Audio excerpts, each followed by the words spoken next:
Hello, everybody. We are joined today by Tom Bates. Tom, and Have you practiced this or what? no, yeah, we are live. Hi, everybody. We're joined by Tom Bates, the future coach, and he is creating tomorrow's soccer players today.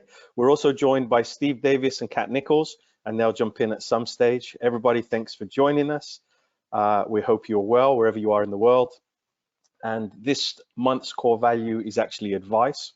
And I'm sure Tom's going to give us lots of advice as we go through this. Tom, welcome. Tell us about your journey. Thank you, Chris. Great to be with you again. And just to echo your sentiments there, really wishing everybody who is tuning into this or sees this at a later date a safe, happy and healthy time ahead. It's a privilege to be with you again. And I'm looking forward to the time that we share together. Brilliant, Tom. Now, without any further avail, tell us about your journey and what prompted you to write the book, The Future Coach, and do the courses. Very good question. So I'm a failed player. I played in Cambridge, at Cambridge United Football Club in the youth development teams, and essentially wasn't really good enough to make it through to the senior level. But I was fascinated, I guess you could say from a player's perspective at that point, because I was a player that didn't necessarily have that much natural talent and had to work very, very hard to compete at the level that I played at. And then I saw players around me that had a lot of talent, but didn't really possess the attitude to continue to work on that talent. And so I was intrigued. I was intrigued because I wondered if it was possible to improve attitude and to build character, and how much of an impact that a stronger mindset would make on players at that level. But essentially, I didn't make it, didn't transfer into the first team, and studied in Cambridge at Long Road, and studied my A-levels and studied psychology and PE. And came across psychology or sports psychology at Bournemouth University that at the time was offering the first ever course in sports psychology and coaching sciences, which was a combined course and a practically applied designed course.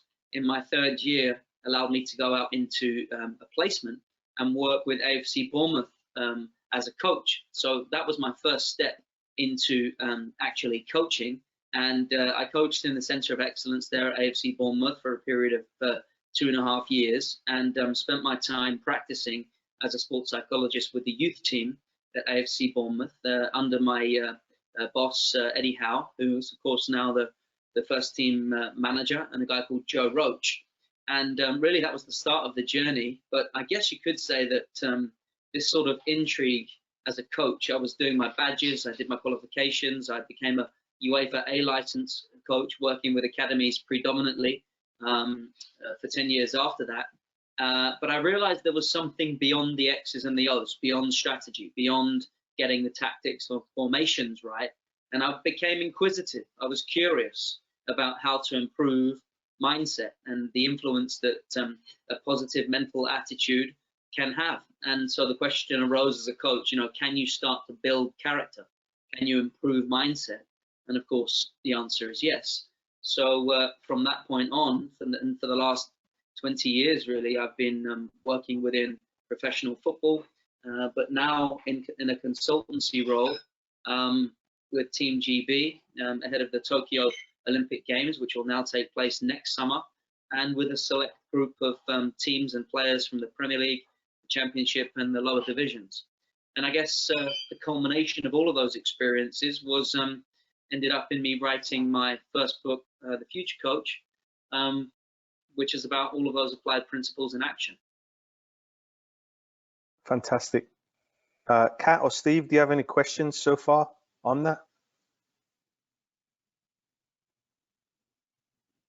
Did they leave us, Tom? Is it just you and Jack Jones? Steve, thanks for sharing that, Tom. No, I think, knowing Tom and knowing his story, it's very interesting when you read his book, because I'm not just reading the book and not understanding who the author is. I'm understanding the author before I read the book, and being able to tie in when I read such things as chapter 1, the relationship coach, and I look at the relationship that Tom established with myself, you, Chris, and Kat, I can see a lot deeper than what is just in the book as well. So for those of you that are listening to this, you know, if you ever have any questions, first of all, if you haven't read the book, read the book. But if you have any questions, reach out to Tom, and I think you'll start to understand a lot deeper about who you are in your relationships with your players based on the relationship that Tom will have with you, and he may only just know you for 5 minutes.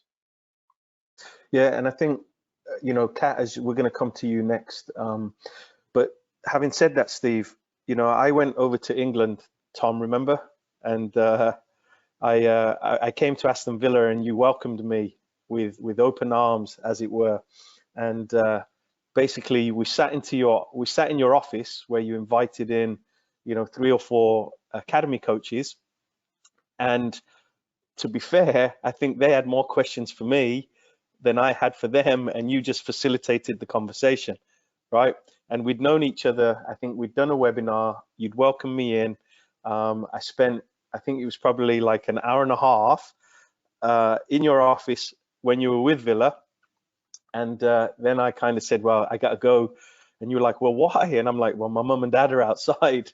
And you came out to the car and you met my parents, and you were like, oh, I'm sorry, you should have come in. And my dad's like, well, I'm a Chelsea fan, not a Villa fan. So no, I'm just, but Steve, you're spot on there with what you're saying. And just having that relationship. And then, of course, fast forward, we were all together at the convention in Chicago. And, you know, shared a couple of drinks, shared meals, had time together, all of us. And Tom, I won't mention the time that we got into the gym. We won't talk about that. But Tom, tell us, you know, and then we'll go to Kat. Tell us a little bit, you know, at what stage did you start thinking it's more than the X's and O's, right? You had this curious mindset. I know that you have a mentor, a friend in Bill Beswick. You know, what started to trigger that, and why? Was it because you were a bit of a failed player? Was it to do with the history of how you were coached? You said you were a failed player, but what triggered that? And then Kat, will come to you. Yeah, so first of all, I guess that curiosity, and this is a very important thing for anybody listening or tuning into this, because one of the things, one of the greatest books that I've read is called Inside Out Coaching by a guy called Joe Ehrmann, who's an All-American, ex-All-American NFL player. And he has 3 questions in his book, Inside Out Coaching, How Sports Can Transform Lives. And the first question is, why do I coach? Why do I coach? The second question is, why do I coach the way that I coach? Why do I coach the way that I coach? And then the third question was one of the questions that leapt off the page and hit me in the face. I had to put the book down and reflect for a little while. The third question is, how would it feel to be coached by me? How would it feel to be coached by me? So, I mean, in answer to that question, and the reason I bring those 3 questions in here is because reflecting back on my experiences as a player, I realized that I could have actually done with working with somebody like me then. Although, you know, all the way back then, sports psychology really didn't exist. And I had to work for free for the first 3 years of my career to prove that this was of value. And so I was paid as a coach at FC Bournemouth, but I wasn't paid to deliver these sports psychology interventions.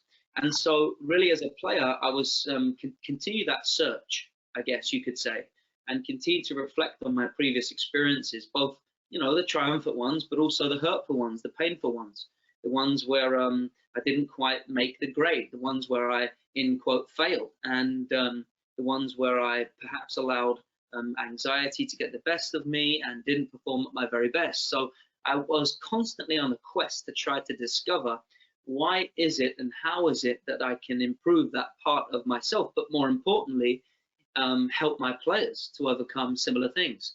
And I can't really think of a greater joy than to work with players now and be able to recognize those signs and make some kind of intervention with the training and experience and qualifications, obviously, along the way, to change the path, to help the players and sometimes coaches and staff go further than they possibly thought that they could have gone before.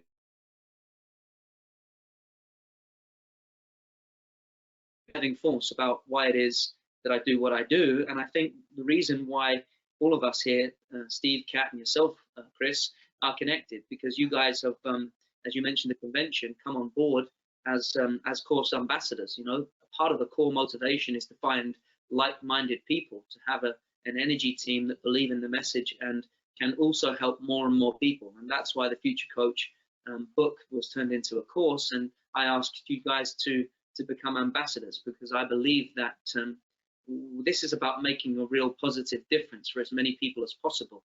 And to spread that word with simple, actionable strategies is really part of the the core drive to make a real lasting positive change for players and teams and coaches and managers in soccer, and of course in other sports as well.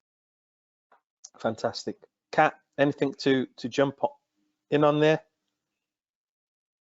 Yeah, just to kind of echo what Chris and Steve has said, like when I first met Tom, it was 2 years ago up in Philly, and I had been struggling kind of as a coach, like believing in myself and what my purpose really was as a coach. And that November, I'd bought his book, just saw it on Twitter. I was like, oh, that could be interesting. And getting to meet him after I like read the book, I was like, oh my gosh, this guy's real. And it really was like how much he dove in just to like a 20-minute conversation with me on how to truly like believe in myself as a coach, and how that belief in yourself then transfers into players. And that is something that stuck with me. Like I still to this day have a quote in my book that I keep. Any book I read, it's a quote from him that I kind of like my bookmark. But just the power to believe in yourself. And once you find that self-belief, even though we struggle with it daily, just continuing to go back to like what you're doing outside the X's and the O's, and believing in yourself, that will transfer to believing in your players. And once your players believe in you and they know that you have that belief in them as well, I feel like the gates open up. But I feel like the hardest part is like finding that self-belief first to then transfer it in to your players, into your team, into your culture. So any words of wisdom on how to continue to establish that like self-belief that you can then transfer in to how you train and deal with players would be greatly appreciated. Kat, thank you so much. I mean, it was great to. I remember that time when we met together at the convention, and it was such a wonderful moment, because and that's what's always special to me, really. It's quite, as an author, as a speaker, you never quite know how far the words and the ideas and the principles travel. It's impossible to tell. And so when I meet people like I did you that day, Kat, and heard some of the stories that you had for me, and real changes that you're able to make with your players, for yourself, and but also your team, is always so special for me. And that inspires me, that right back, and you inspire me as well. So thank you. Self-belief is, there is this idea, there's a phrase that goes like this: the health of the team is reflected in the face of the coach. The health of the team is reflected in the face of the coach. And so if we want to be able to give something to our players, we must first have that internally ourselves. If I don't have any change in my pocket, it's impossible to give it away to someone who might need it the most. If I don't really accept myself at a deep level, then it's very hard for me to accept others and to help others. If I don't have any self-confidence or self-belief, then if I really don't believe in what it is that I'm saying and doing, then the players are going to pick up on that straight away. In fact, I was listening to a coach the other day, and he said to me, Tom, I read a great phrase. It said it takes the coach 6 weeks to figure out and understand their players. it takes the players 6 minutes to figure out and understand their coach. And I thought that was a great quote. And of course, players are very quick to figure out their coach. What does that mean, figure them out? It means figure out where the borders are, where the boundaries for behavior are, figure out whether they know what they're talking about or not. Do they have knowledge? Do they have the experience?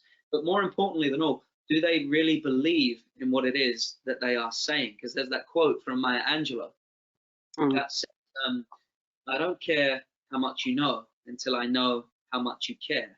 I don't care how much you know until I know how much you care.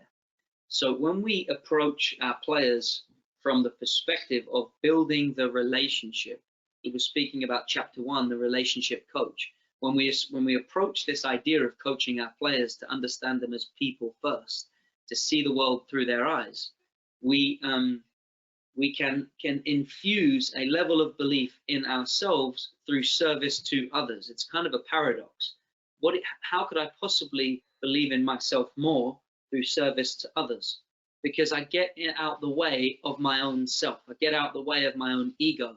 And a lot of the times coaches struggle with this idea of believing in themselves, because a marker of self-belief is the outcome. They measure themselves on the outcome of the game. They measure themselves on the result. They measure themselves on, did we win by 4 or 3? They measure themselves on, are we top of the league or not? To satisfy the parents or the academy director or the sporting director or the head coach or whatever, we have this idea of measuring ourselves by the outcome. So if we can start to shift that focus away from this sort of egocentric idea that I'm being measured by the results and just the outcomes, then we give ourselves a chance to measure ourselves by something that is much more important, much more of value, which is helping young people to grow, which is appealing to this sense of installing self-esteem, boosting self-belief in others, being of service to the players. So if we're able to build relationships to be a servant leader for our players, then that's a very grounding, very strong, very enduring place to start from. But I think inevitably we can't get away from the reality of the fact that we need to continually improve on ourselves. That doesn't just mean the subject content or knowledge. That also means working on ourselves. So this is why this is a book for the coach to work on themselves to get the best from their players. And so that is a continuous process of improvement every single day. And self-belief is just one of those aspects. That's a brilliant answer. Steve, we'll come to you next. But Kat, do you want to share that quote? Or did you share that earlier? Do you want to share what that quote is? Let me get it out of my book. Hold on.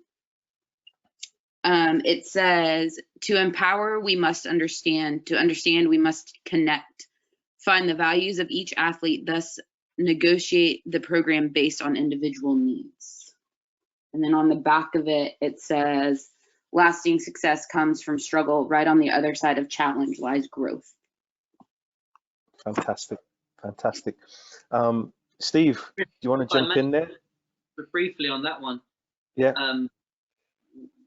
Growth lies just on the other side of challenge. Is this idea of, not just for the players, but also ourselves. Kat asked about self-belief as a coach. Well, if I'm able to put myself in uncomfortable scenarios, if I'm able to lead team meetings, for example, with the parents that are listening, and that's outside of my comfort zone, then I'm growing in a certain way. I'm gaining self-belief and putting myself in a situation where I'm stretching myself. I'm challenging myself. And each of us have the opportunity to do that as coaches. Super. I think you put that so eloquently well. And we know that most of our growth does happen outside of our comfort zone. Steve, if you want to jump in there, we do have a question from Barry Webb from Cornwall who says, hi, Tom. But I'll let Steve jump in there too first. Yeah, Tom, just when we look at Principle 9 in the book about managing the self, which is the quote, health of the team is reflected in the face of the coach. In the current situation that we all find ourselves in, obviously there's growing anxiety. On top of the anxiety, people are becoming frustrated, probably angry as well that they're stuck in their homes. And in that principle 9, there's something you wrote that says cool and calm breeds clear and confident. What recommendation would you give to coaches right now that are probably feeling anxious, having to deal with family life at home? Everybody's on top of each other, and they're now trying to do online learning with their teams, how they can manage that cool and calm so that they can exhibit that clear and confident. Thank you, Steve. Yeah, that's a wonderful reminder, especially to myself as well. So I just because I wrote the book, I don't claim to have mastered these principles myself. It's managing self is this idea that, like I just said, that we are constantly, every single day, coming back to self, working on self. And that's a process that I put myself into as well. So there's a wonderful speaker and psychologist who's passed on now, Dr. Wayne Dyer, and he has one of the greatest phrases that I'll ever remember about perception. He says this: when we change the way that we look at things, the things we look at change. When we change the way we look at things, the things we look at change. And so at this moment in time, there's a lot of things that we can't necessarily control. We can't control the global landscape. We can't control when we're going to be released into our societies again. We can't control that we can't get to be with our teams, with our coach. We can't control many things about the situation. But other great speakers and teachers before us have always taught us this principle that there are things that we can control. There are things that we can influence. And normally, you know, this idea that John Wooden was speaking about, don't let what you can't do get in the way of what you can do. Don't let what you can't do get in the way of what you can do. And so when we're speaking about cool and calm breeds clear and confident, this requires a level of to shift the way that we see things, as Dr. Wayne Dyer is saying. And actually, if we look around us at this moment in time, one of the challenges that I give to my athletes and my coaches and teams that I'm working with is, can you see the blessings in your environment? And can you talk about those blessings on a more regular basis than the burdens that you're faced with? Can you see the opportunities? So when Dr. Wayne Dyer is talking about changing the way that we see things, he's really speaking about finding the opportunities, reframing the situation. So when you change the picture frame around the outside of a photo, the photo takes on a different landscape. It takes on a different meaning. If we're able to reframe, change the way that we see things, change the way that we see the situation, focus on the opportunities that we have, there's a lot more that we can do than we realize. So what I can do is work on my individual programs in my back garden or at the local park with a family member. I can log online and connect with my coaches, with my teammates, with the people that I love and care about. I can research my favorite players. I can look at their skills. If I've got footage of myself, I can look back over previous performances and learn and reflect and re-energize. I can write down my goals for the time that we do come back. I can get physically fit wherever I am. If I've got a space on my bedroom floor, for example, there's a lot of core work that I can do. That's just from a player's perspective. Or I can record. Tom, you should do some bench work. Say that again, Chris. You should do some work on the bench press. You're in the flow there. You're on the. Say what? How do you know I'm not? Okay, I can tell. Sorry. Carry on. You were in the flow there. I shouldn't. I should have waited. Timing's important in comedy, and I missed the window. It's the delay. I think your timing was perfect. It's just the delay through the incident. Thank you. Thank you. The basic simple message is there are a lot of opportunities right now, and we have to have the eyes to see them. So if I'm a coach, am I teaching my players? Am I helping them to see those opportunities? Am I helping them to see the horizon? Am I injecting energy in the conversations that I have with them? Am I inspiring them about what they can become, the opportunities that will present themselves down the line? Am I helping them to prepare for the moment when we all come back together again and there's that fresh new energy? Am I helping them to dream? Am I helping them to focus on what they can be? And that's a very important part of being a coach. In fact, in the end, that becomes one of the most defining parts of being a coach. That's what separates the good from the great. Very eloquently put there. Steve, what a great question that was, and Tom, what a great answer, until it was rudely interrupted by myself there. Say what, Tom? You used to be so good at this. I know. I was trying. I even got the introduction wrong. Under pressure. Quarantine week 7. But I've been in quarantine most of my life, for those that know me. Just everybody just puts me to the side or stays away. So this question is from Barry Webb, and you've already answered some of them. He said, can you give us a couple of examples in your beliefs as a coach that can underpin you from the book? Give us a couple of examples of your beliefs, Tom, from the book that underpin you as a coach. Absolutely. One of the core ones is the 80-20 principle. The 80-20 principle is 80% focus on us, 20% on them. Sometimes as coaches, we spend so much time focusing on the opposition's strengths, what they do, how to combat that, how to beat them. And other times when we focus too much on the opposition, we become fearful. We build them up and we reduce our level of self-belief in ourselves. So one of the principles that underpins me as a person, as a coach, is let's focus on us first. Let the opposition worry about us, not neglect them completely. Let's recognize what they're good at and use our strengths to overcome, to beat them. Let's focus on us. Let's focus on what we can do rather than what they can do. And so the 80-20 principle from the book is really all about building and harnessing that emotional energy, focusing on our own strengths to be able to combat those of others, because what we focus on, we feel. So if I'm focusing on my own strengths, on my own capabilities, then automatically it links back to what Kat was saying. My own self-belief is going to grow because I'm thinking about what I can do, not on what I can't. And so I'm not going to be fearful about the opposition because I'm confident within myself. And this isn't just dreamed up confidence either, it's worth saying. This is a very real, tangible process where we have to work hard. This is going out there and putting in the hours of practice day in, day out to be confident.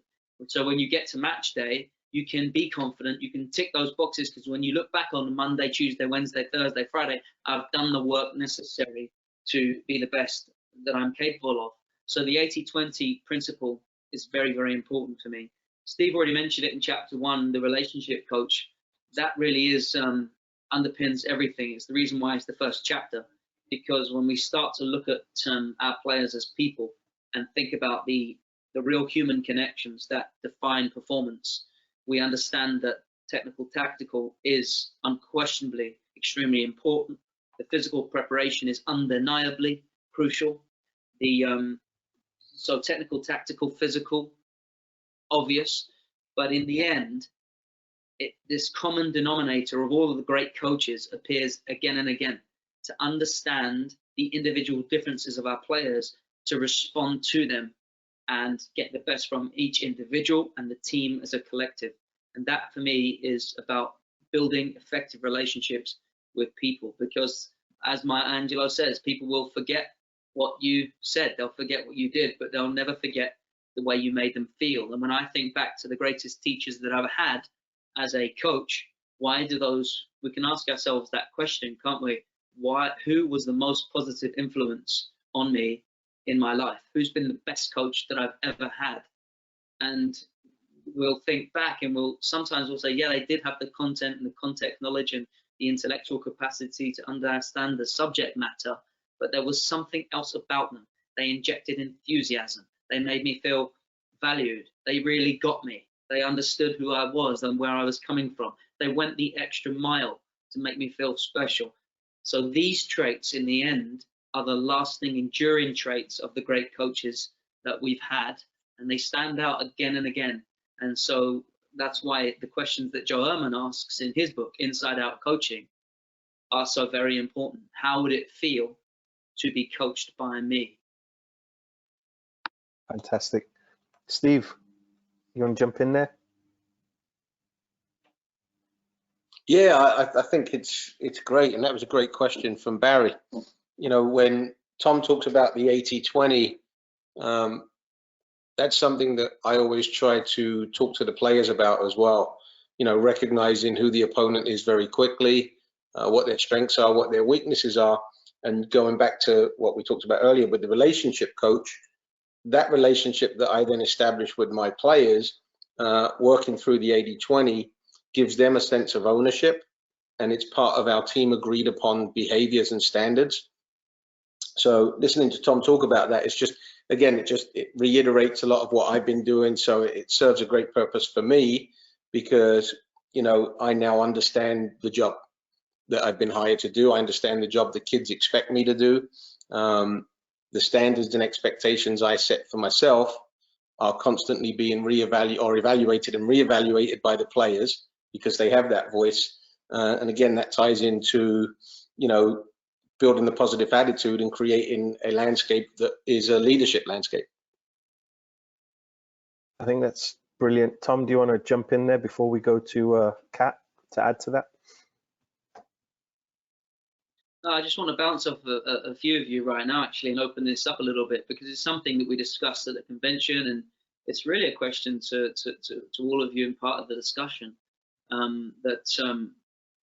You know, when Steve is speaking about ownership and empowerment, when we've had conversations in the past, it's led us to really focus on this idea that to a large extent, the coach's job is to build a player who is capable of performing in the absence of them.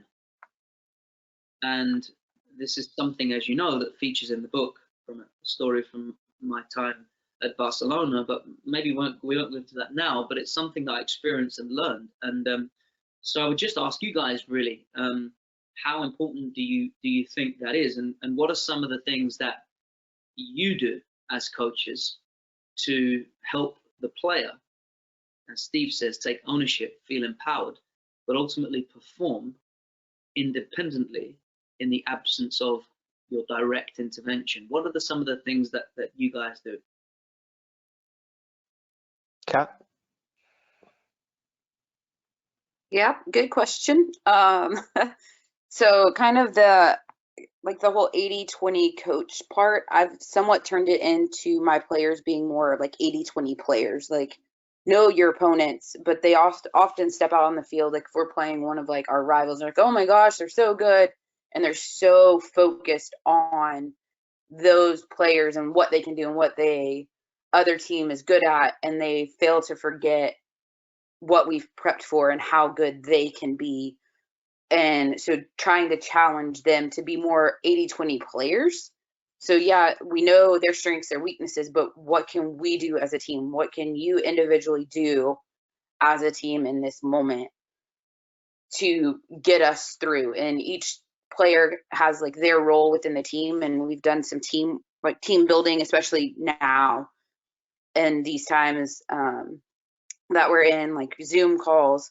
How can you best affect your team? Like, what do you bring to the team that you kind of provide, whether it's on the field, off the field, as a leader, as a silent leader?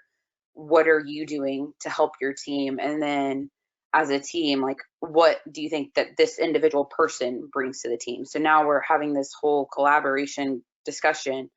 Well, I'm a good leader and I'm aggressive and I'm a ball winner, but my teammates also see me as these 3 or 4 things. So now it's starting to build like a self-belief inside our squad of like, oh, my teammates think I'm good at this. And I feel like once we get back out on the field, that's only going to help reestablish us as like a core unit, because we've been together, we meet every week, we're constantly building each other up, we do game review, and oh, you did this well, but I think you could have done this. So I'm making them basically own the team and kind of taking myself out and guide the discussion, but let them step in and basically run the team so that they start to understand and see the game. Because eventually they all moved on to different coaches. So what are lasting impressions that I can leave as a coach, for them as people, but for them as players as well. Like, what are their takeaways for me as a coach that's going to lead them into the next steps as players? Brilliant. Tom, I see you nodding.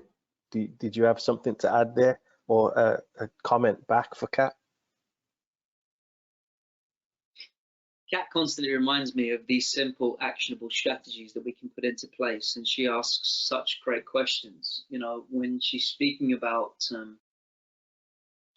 giving the players the opportunity to share their insights about each other, that can be incredibly empowering. You know, there are simple tools that we can use. Can you give the players the opportunity to give debriefs at halftime or at the end of the match? Can the players take ownership of the game plan? Can they get there at the front of the team, and can we rotate that around? So 2 players at the start of each game, can they take the team talk with the tactics board? Can there be 2 players that are responsible for the dressing room's kit being laid out? Can they be functioning independently, you know, as a team that doesn't require the coach to constantly come in? When you have a strong enough culture within the dressing room, the players tend to lead that very, very well. So when Kat is speaking about encouraging communication with the players, that is one of the most fundamental things that you can do, and it doesn't cost a lot of money. This isn't something that you have to buy on the internet for thousands of dollars. It's free and easy to put into place if you understand the importance of it. So there are very simple, actionable strategies to empower our players. Now, I love what Kat was saying.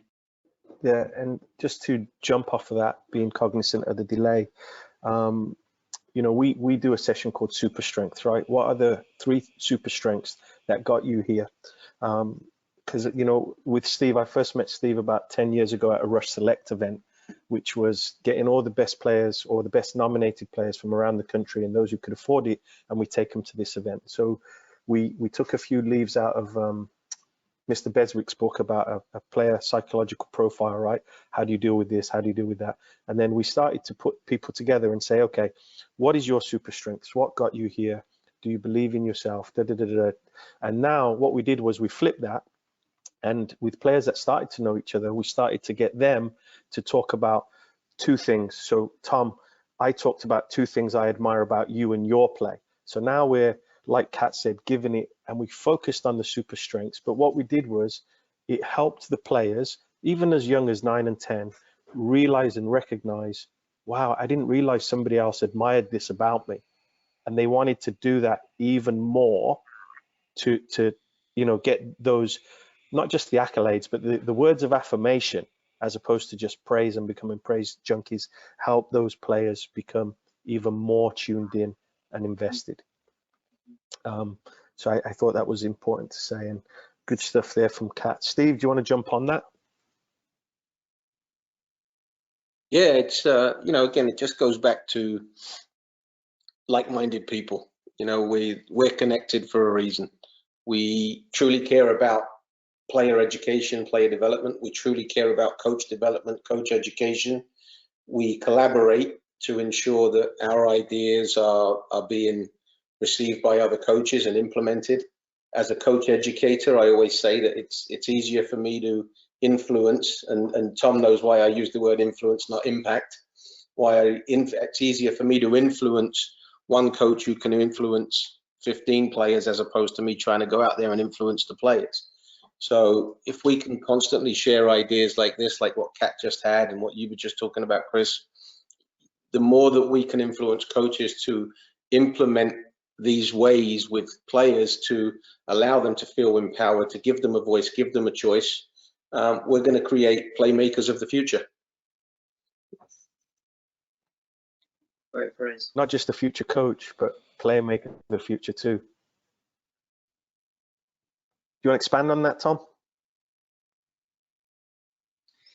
I love it. I mean, I was listening to a YouTube video this morning, The Best of Les Brown. He's someone that has inspired and influenced me, although I've never met him, but I've studied his work and have listened to various different resources that he has. And he was speaking about OQP. OQP. If you really want to be the best at what you do, if you want to stretch yourself to go further than you've ever been before, if you want something that you've never had before, if you want to reach your goals and achieve your dreams, and sometimes let's remember, the dream of the coach can be to empower the players. It doesn't have to be to, to win the Super Bowl or to win the MLS or whatever, but you have to live by this principle of OQP, only quality people.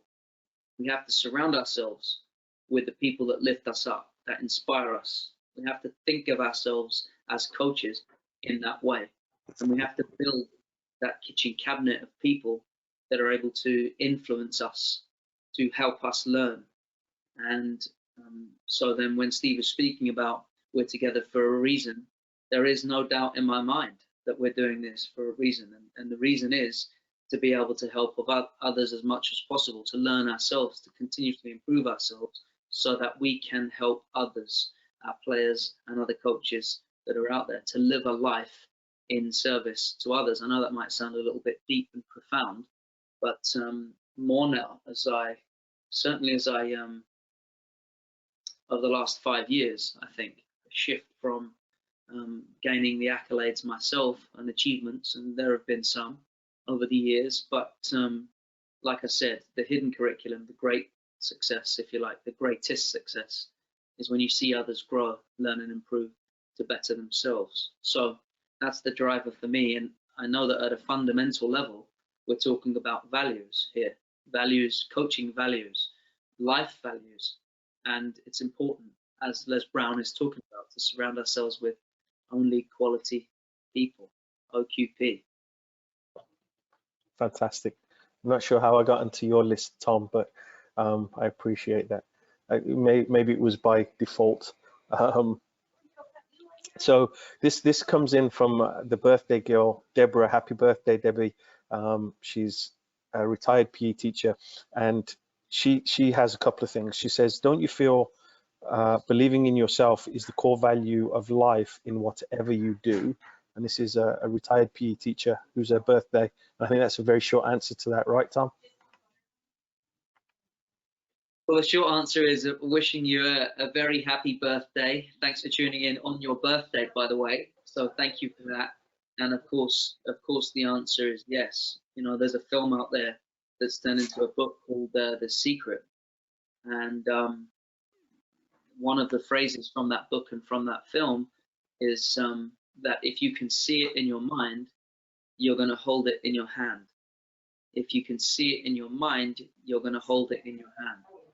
That's very important. When we look on over the past great success and achievements of anyone who's actually achieved anything magnificent, sport, business, music, art, life, whatever, they've believed that they can achieve it before they've actually achieved it. That's what champions do. They believe that they can achieve before they achieve, so that the achievement itself is, to steal a word from Steve, an affirmation of what they already believe. It's like if we have to, in order to achieve something for ourselves, we have to first expect it. And that's why we have to believe before we achieve. Muhammad Ali is perhaps one of the most famous cases of all. He said he called himself the greatest. I am the greatest. Even before he'd won that super heavyweight championship for the first time. I am the greatest, because he believed that to be true for him. And by virtue of affirming that belief over and over and over again, Mike Tyson said, I'm getting better every day in every way. And he would repeat that to himself every single day, even before he was the super heavyweight champion as well. So for every single person, whoever you are, wherever you are, self-belief, believing that you can achieve something is, of course, the cornerstone, the very foundation to any achievement endeavor. Fantastic. That was not the short answer. We'll put that on the Twitter, but no, it was a great answer, Tom. It was a great answer. So time limit now, 30 seconds to answer these. No time limit right now, but if there's further questions from the audience, please type them in. And Tom, I think you touched upon some really key things, right? Just seeing the opportunities and blessings in this time, right? as coaches, you heard Kat and Steve talk about some of the stuff they're doing, reaching out to their coaches. How are we helping children see the positives in this? How are we helping parents see the positive of this? And this might be parents who may have just been furloughed. They are stuck at home, or maybe it's the parent that's the essential worker that's working on the front line, like at the hospitals and stuff like that. But you know, what advice would you give to people watching this from any standpoint? It's a very good question. First of all, just to pick up on something, those of us that are at home, I don't believe that we are stuck at home. I believe that we are safe at home. It's a key difference. We're not stuck at home, we're safe at home. When we change the way we look at things, the things that we look at change. And of course, this is not to say that everything is sunshine and rainbows. This is a very real, significant global challenge that we are all faced with. But let's try not to make the situation worse than it is. Let's not try to pretend that it's better than it is. Let's see it as it is. And as Coach John Wooden said, let's not let what we can't do get in the way of what we can do. But I have written down some things, some general principles that I'd like to share with people, some of the things that I've been taught, some of the things that I'm teaching others, for parents, for coaches, for families at home. Number one is connect with team energy. Connect on a regular basis. I know that you can't do that physically, but we can do that virtually. FaceTimes, Zoom calls, go-to meetings, whatever it is, whatever platform you use. Skype is out there. Very easily, simple, downloadable onto your mobile device or your laptop, and you can connect with your loved ones on a regular basis. So connect with the people that lift you up, that boost you up, that energize and inspire you, and not bring you down. It's very important. It's very important. Number two, adapt and overcome. There are things that we can't do, but how creative can you be when you can train given the resources that you have? Do you have a back garden? Do you have a patio at the back? Do you have a soft rubber ball that you might be able to play with in your bedroom? There are things that we can do, again, to adapt and overcome and be creative. For parents who are furloughed at home, then a significant, proportion of their salaries will have been taken away. And for me and myself, I can only speak from my own frame of reference that as a self-employed consultant and coach, of course, part of this pandemic has led to a reduction in income. But what I've realized is that reflecting back some of the things that I was doing, even though I would have perhaps had a higher income, the flip side is since I've slowed that down or been forced to have slowed that down, I'm thinking more about the things that I couldn't do before because I was so busy and rushing around. There was a busyness. The world was very busy. So when I slow down a little bit, I focus on the blessings that I have, which are my children, my 3 children. I have a dog here. I have a wonderful back garden. I'm blessed and privileged to have that. And simple things like getting jobs done around the house, getting a feeling of satisfaction around doing that job that couldn't be done before because I was so busy. Thinking about those things that we can do rather than what we can't do. Number 3, gratitude changes attitude. When we focus on and feel thankful for the things that we've got, we tend to see our burdens and problems less because we start to see the things that we have, not what we don't have. Gratitude changes attitude. What I focus on, I feel. There are blessings everywhere around us if we have the eyes to see them. So make a list. Tell that person that you love them over and again. Spend time to read your children bedtime stories if they're young and you haven't been able to because you've been busy like I have. So I read my son a bedtime story for the first time in a long time, I'm afraid to say. But for me, we ended up connecting. He's 3.5 on a way that we hadn't done before. That's a real and true story. But it's important because for each and every one of us, we have this opportunity now to slow ourselves down a little bit. And actually, in all truthfulness, I might not go back to some of the things that actually paid me more, but took me away from the things that I found to be more important to me in my life. So it's an opportunity. It's an opportunity for us to reflect, to reinforce, and to make some changes. Gratitude changes attitude. Number 4, get real. Don't tune in to this 24-hour-a-day news feed around the pandemic. If it doesn't serve you, if you don't feel empowered, if it doesn't make a positive difference in your life to be constantly plugged into the media, if it drains you emotionally, then stay away from it. If you must, I put Get Real here by tuning into the most trusted scientific medical advice that you can get. Normally that's the government's chief medical advisors, or it is here in England. And I tune in at 5 o'clock for 10 minutes, get the update, switch off, unplug, check out, get away from it, and get back to the things that I feel blessed to have and that I can be working on right now. Okay, so get real. Do not at all costs get into this social media noise of the newsfeed and scroll, endless scrolling around the rumors, around the nonsense and noise around this whole situation. Focus on what we can do, not what we can't. Get real. Control you. Stay in control of what you can control. That means choosing how you think, feel, operate, your daily routine. What are the healthy habits that you can do? Can you do more exercise than you could do before with this time that you've been given? So control you, control the space in which you operate. Stay present. Do not time travel. No one knows how long this is going to go for. If I am continuously frustrated because I'm thinking into the future, or I'm anxious about how this is going to go in the future, I'm missing this present moment in time. If I'm thinking back into the past and I feel like I'm reflecting negatively or missing out on those things that happened in the past, and will they come to be in the future again, I'm missing this moment in time, what I call present moment focus. So the ability to stay present is very, very important. Change the conversation. This is a big one.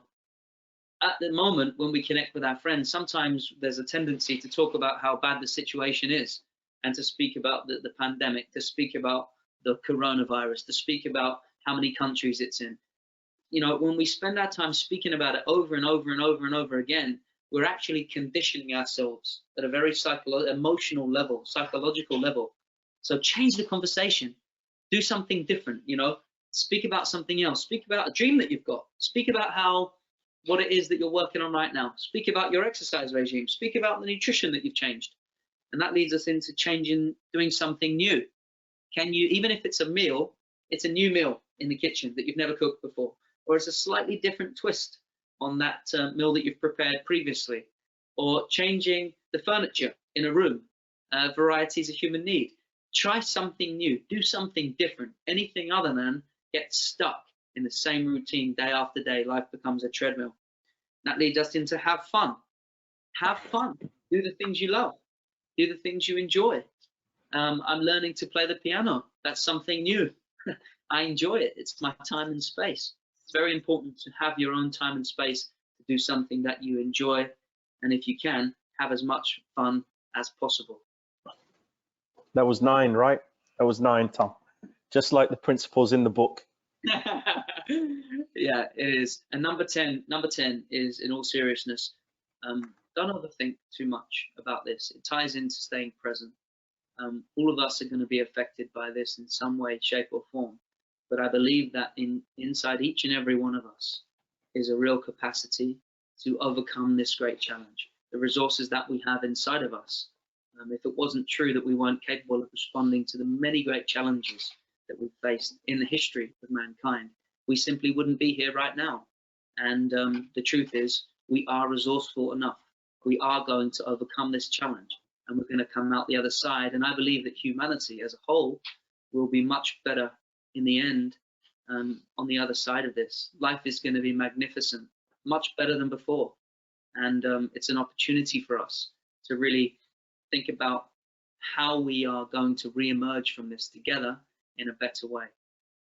Absolutely spot on there. I completely agree with you. And I love the way you corrected me when I said stay stuck at home. You said we're safe at home. And I think that was massive. And the importance of language there and how we look to frame things and stuff like that. Just to run through these 10 things again, there's 9 principles in the book, but we'll run through the 10 things. Was connect with team and energy, adapt and overcome, gratitude changes attitude, get real, control you, stay present, change the conversation, do something new. Number 9 was have fun, and number 10 was don't overthink it. You know, but there are 9 principles in the book, but you just thought you'd throw an extra one in here to have 10. Tom, quick question on a serious note, and that was the treble clef. Is the piano in the room, and do you want to give us a little bit of a rendition while you're there? Well, the piano is in the room, but no, I don't want to give you a rendition because then you're going to find out how. No, of course I will. So let me just take. I might just have to take off a few of my things on the laptop here. You'll be able to see here. Can you do you do requests? Why not? Yeah, have you got a request for me? Let's do Imagine, and let's have a little sing along. Imagine. Oh my goodness, I don't know how I'm going to place you on here. Let me try and- You know what? You play whatever you want, Thomas, and we'll get Steve to sing along. All right, let me just. I'm going to try and see if I can put you here somewhere. Let me see if I can do this.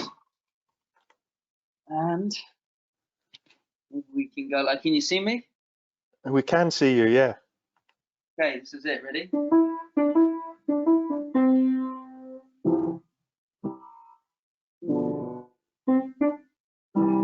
That's it. That's it. That was fantastic. It was. I'll name that tune in 3.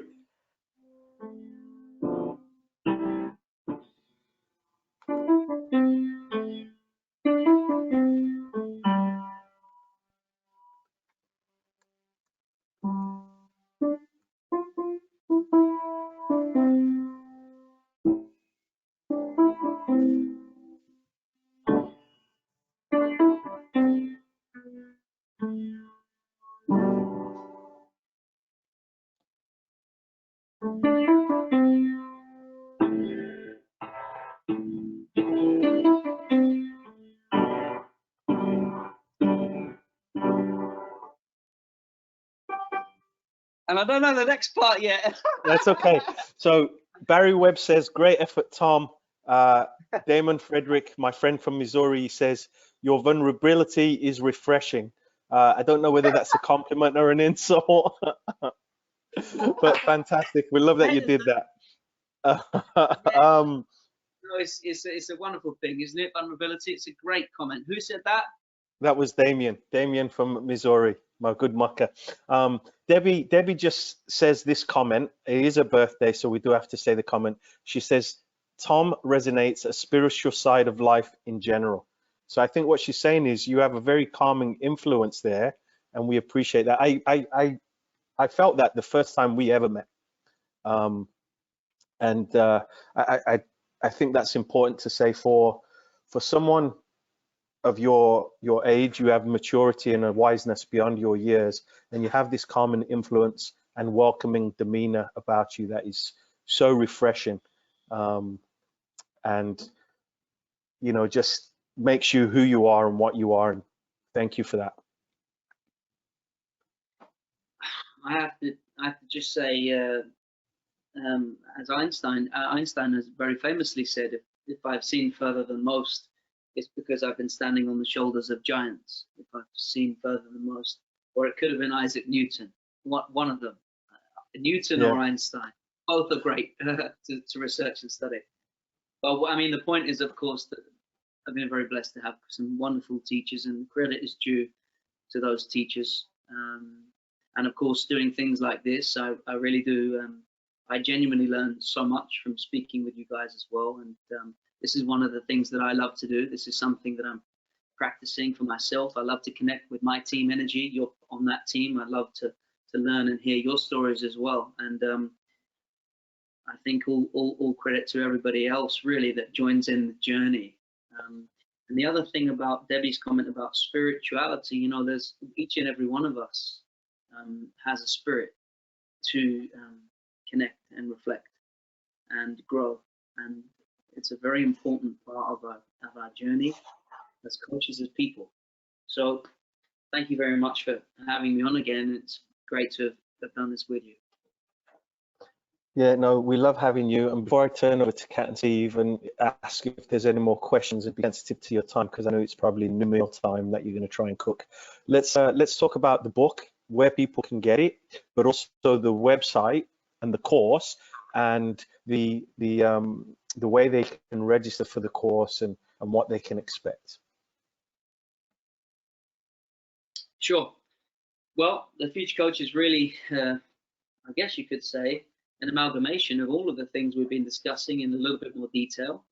There are stories from my experiences as a coach in the academy, in first team, in senior football, from the English Premier League, and working with international teams and players in the championship in different sports, and lessons from teachers, great teachers that I've had up to this point in my life. And it's a book really that, it's a book that I wish I'd read on my own journey as a coach a long time ago.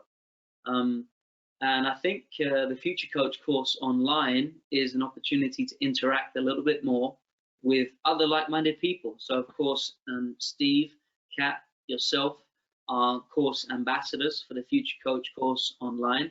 It's based on the 9 principles. Is that an 80-20 split?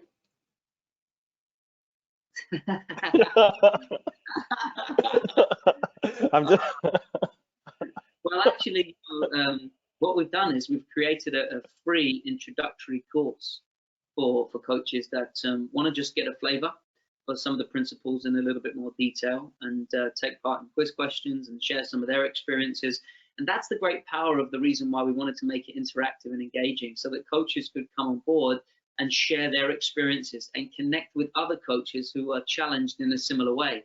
Because that's one of the great powers of creating a community of coaches, that we can share and learn in a collaborative, integrated way to help us move forward. So the Future Coach course online is also available for the first, for a free introduction, and available for anyone around the world. So whatever country you're in, if you've got an internet connection, you can jump on there and go to tombatescoaching.com, and you'll be able to find links to the Future Coach course introductory free version.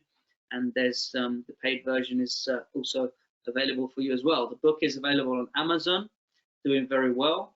But I think we should come up with a way of giving one of the guys that tune into this a free copy of the book, and I'll have it sent out over there. So you just let me know how we should do that, and maybe we should to Debbie. It's her birthday today. Maybe we should give a free signed copy of the book to Debbie on her birthday. What do you think about that? I think that's great. And yes, Debbie, Barry said yes, please, for the free book. And then Damien says he'll take it for his question, and then getting you to play the piano. But I think, yeah, what you do is, Tom, send 2 over, send them to me, and I'll get it to Debbie. Sign them both, please. No problem. All right, and we'll get that. And just for people tuning in, you know, Tom did mention he's a UEFA A license, so he's worked at he's gone the coaching aspect, he's also gone the psychology aspect. He's also done a TED talk that was fantastic, which is how I first connected. He's been on Johnny O'Sullivan's Way of Champions podcast twice. I think this is his 3rd time with us, so 3-2 up.